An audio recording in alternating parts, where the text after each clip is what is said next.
pas. Jadi ini pemain ini modal bagus buat kita. Kita sudah punya satu pemain yang bagus, yang oke, ya di garis depan. Tinggal bagaimana nantinya, tergantung PSSI atau STY untuk mengambil dia, ya. Dan bagaimana Coach Is membutuhkan dirinya juga, ya. Karena memang ini pemain pantas sangat kuat kalau bermain di U19 yang kita butuhkan, tentunya untuk menghadapi AFC U20 di pada bulan September. Semua tergantung dari Raven. Tapi yang pasti kita harus menyambut pemain ini dengan baik. Ya, punya attitude yang sangat bagus. Screening ball dia oke, ya. Dia sangat tenang.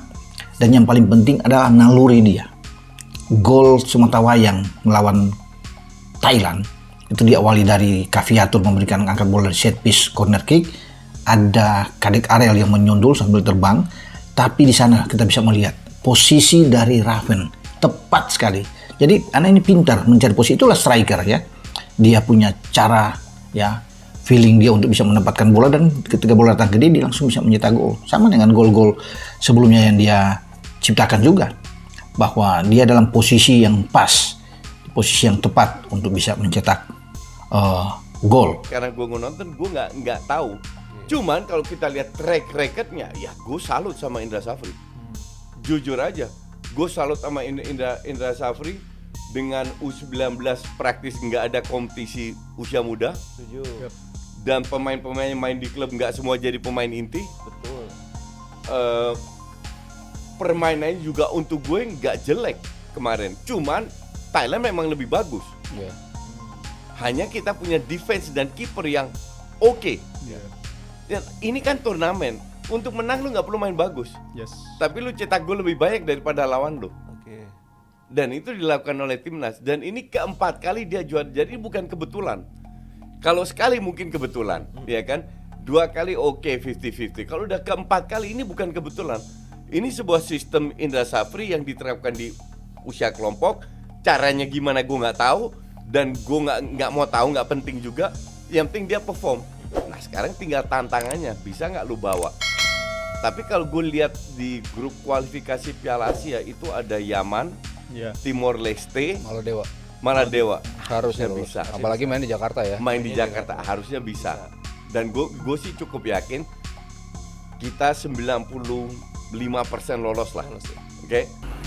Oke, sekarang saya ingin membahas tentang Jans Raven ya. Nah, kita tahu Jans Raven ini adalah top skor dari timnas Indonesia, dan seperti yang saya jelaskan sebelumnya, memang kita perlulah pemain-pemain keturunan Indonesia, bukan saja di timnas Indonesia senior, tapi juga di timnas Indonesia U19, bahkan sampai timnas Indonesia U16. Kan pernah saya jelaskan itu di salah satu konten dari channel YouTube Triple B. Dan gak ada masalah, jangankan di U16, kalau perlu kalau nanti kita ada timnas U14 ya dari U14 saja kita sudah punya pemain keturunan, karena kita lihat beda total permainan mereka. Jadi di konten ini saya bukan artinya ingin memuji setinggi langit pemain-pemain keturunan Indonesia, nggak seperti itu teman-teman, tapi this is the fact. Inilah faktanya, bahwa dengan banyaknya pemain keturunan Indonesia ya permainan dari timnas kita meningkat. Maka itu kan di IG, di story saya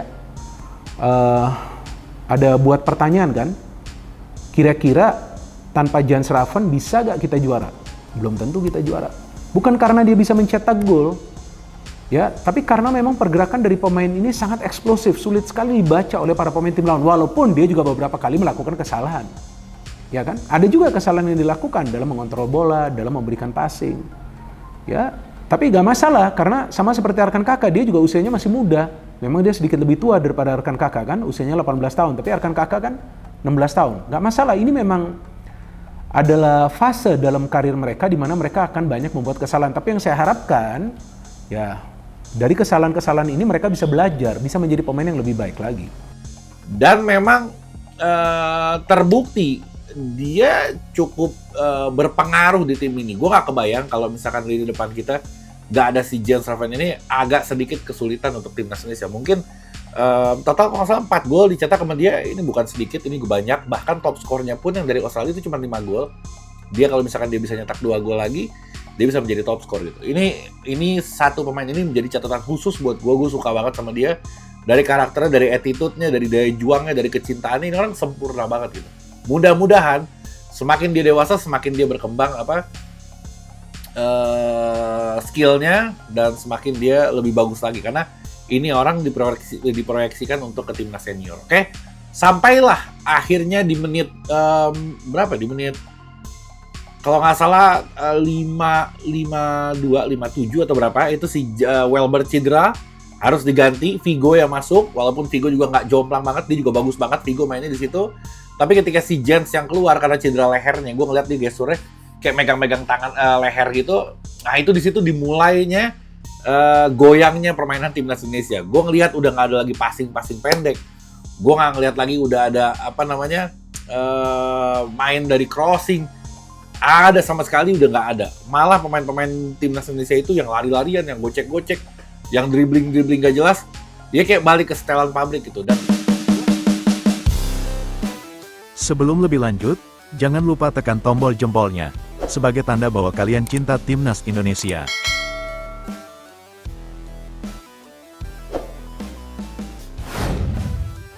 Ayah penyerang timnas Indonesia U19 Jens Raven, Dion Raven, memuji keindahan Indonesia setelah mengunjungi beberapa objek wisata di Indonesia. Orang tua Jens Raven yaitu Dion Raven, ayah, dan Sabrina, ibu, terbang dari Belanda untuk mendukung anaknya berlaga di Piala AFF U19 2024 bersama timnas Indonesia U19 di Surabaya. Dukungannya pun berakhir indah karena sang anak berhasil membantu timnas Indonesia U19 juara Piala AFF U19 2024. Selain mendukung anaknya di stadion, orang tua Jens Raven juga berkesempatan untuk menikmati beberapa objek wisata di Indonesia. Ayah Jens Raven, Dion Raven yang memiliki darah keturunan Indonesia dari ibunya sangat senang bisa mengunjungi beberapa tempat wisata alam yang indah di Indonesia. Indahnya Indonesia, sebuah perjalanan yang tidak akan pernah terlupakan, tulis Dion Raven di Instagram pribadinya, Kamis, 1/8. Jens Raven memiliki keturunan Indonesia dari jalur keturunan ayahnya. Nenek Jens Raven merupakan kelahiran Indonesia. Neneknya bernama Willy Maudi Baumgarten, lahir di Yogyakarta pada tanggal 6 April tahun 1944. Timnas Indonesia U19 keluar sebagai juara Piala AFF U19 2024 usai mengalahkan Thailand 1-0 pada laga final di Stadion Gelora Bung Tomo, GBT, Surabaya, Senin, 29/7. Gol semata wayang Indonesia dicetak Jens Raven di menit ke-17. Prestasi ini merupakan gelar kedua yang diraih Indonesia di Piala AFF U19, setelah pada edisi 2013 Indra Syafri juga membawa timnas Indonesia U19 keluar sebagai juara. Dion Raven menyebut mimpi anaknya telah menjadi kenyataan usai berhasil juara Piala AFF U19 2024. Mimpi menjadi kenyataan Jens Raven. Turnamen besar pertama bersama timnas Indonesia. Mencetak 4 gol dan 3 assist. Gol kemenangan di final, kata Dion Raven. Dion Raven sendiri merupakan mantan pesepak bola profesional. Dalam kariernya, pemain berposisi bek itu pernah memperkuat sejumlah klub Belanda yaitu PSV, FC Zwolle, VV Katwijk, Dordrecht, SVV Scheveningen, Excelsior Maassluis, dan VV Wilhelmus. Dion Raven pun bangga karena kini anaknya bisa meneruskan bakatnya di sepak bola.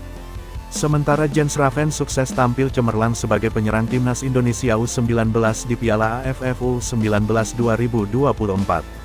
Jens Raven mengoleksi 4 gol dan 3 assist di sepanjang Piala AFF U19 2024. 1 gol diantaranya dia cetak saat Indonesia menang 1-0 atas Thailand di final Piala AFF U19 2024. Berita selanjutnya, media China sindir timnas Indonesia dengan sebutan tim Belanda versi Asia, gara-gara banyak naturalisasi pemain. Media China, Sohu, sindir timnas Indonesia dengan sebutan tim Belanda versi Asia. Penyebabnya, ada banyak pemain naturalisasi asal Belanda yang kini memperkuat timnas Indonesia. Ya, PSSI menggenjot program naturalisasi untuk pemain keturunan Indonesia. Sebagian besar pemain yang dinaturalisasi memiliki darah Belanda, di antaranya ada Tom Haye, Nathan Chuaon, Rafael Struijk, Ivar Jenner, dan masih banyak lagi lainnya. Kondisi ini jadi sorotan media China jelang pertemuan timnas Indonesia melawan China di babak ketiga kualifikasi Piala Dunia 2026 zona Asia. Kedua tim diketahui tergabung di grup sama, yakni grup C, bersama Jepang, Australia dan juga Arab Saudi. Media China pun menilai timnas Indonesia punya ambisi besar untuk bisa lolos ke putaran final Piala Dunia 2026. Bahkan, ambisi itu dinilai lebih besar dari rival lainnya, seperti Bahrain. Soha memiliki pandangan itu karena melihat kondisi skuad timnas Indonesia yang makin kuat saat ini. Mereka menyebut timnas Indonesia sudah meningkatkan skuadnya di segala posisi. Dibandingkan Bahrain, Indonesia punya ambisi besar untuk bisa kembali ke putaran final Piala Dunia. Indonesia sudah melakukan naturalisasi gila-gilaan, tulis media China, Sohu, dikutip Rabu, tanggal 31 Juli tahun 2024. Mereka secara komprehensif meningkatkan susunan pemain lapangan depan, gelandang, bek dan penjaga gawang menjadi tim Belanda versi Asia, sambungnya. Timnas Indonesia sendiri akan memulai perjalanan di babak ketiga kualifikasi Piala Dunia 2026 zona Asia dengan bertandang ke Arab Saudi. Laga itu akan digelar pada tanggal 6 September tahun 2024 pukul 1 waktu Indonesia Barat. Sementara itu, China akan menantang Jepang pada tanggal 5 September tahun 2024. Pertemuan timnas Indonesia melawan China sendiri akan digelar pada tanggal 15 Oktober tahun 2024. China akan main di kandangnya lebih dahulu dalam laga tersebut. Berita selanjutnya, juara Piala AFF U19, Indonesia langsung lawan Argentina. Timnas Indonesia U19 bersiap menghadapi turnamen Seoul Earthon US Cup dan bakal menghadapi Thailand, Argentina, dan Korea Selatan di turnamen tersebut.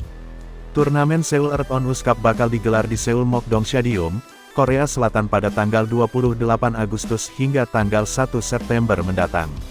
Laga-laga di turnamen tersebut jadi bagian dari persiapan timnas Indonesia U19 menghadapi kualifikasi Piala Asia U19. Di turnamen Seoul Earthon US Cup, Indonesia akan lebih dulu menghadapi Argentina pada tanggal 28 Agustus. Setelah itu, Garuda Muda akan bertarung melawan Thailand pada tanggal 30 Agustus. Laga lawan Korea Selatan pada tanggal 1 September jadi laga terakhir turnamen tersebut. Turnamen itu merupakan salah satu rangkaian persiapan menuju kualifikasi Piala Asia U19 2024. Indonesia ada di grup F bersama Yaman, Timor Leste, dan Maladewa. Juara grup akan langsung lolos ke putaran final Piala Asia U20 2025 yang akan digelar di bulan Februari. Selain itu ada slot 5 runner-up terbaik dari 10 grup di babak kualifikasi. Timnas Indonesia U19 membidik target lolos ke Piala Dunia U20 2025. Untuk bisa tampil di ajang tersebut, Garuda Muda harus lebih dulu bisa menjejakkan kaki ke babak semifinal Piala Asia U20. Pada Piala AFF U19 2024, Timnas Indonesia berhasil merebut gelar juara. Timnas Indonesia U19 mengalahkan Thailand dengan skor tipis 1-0. Setelah kemenangan di final, Indra Syafri menegaskan bahwa juara Piala AFF U-19 adalah sasaran antara. Target mereka adalah bisa lolos ke Piala Dunia U20 2025.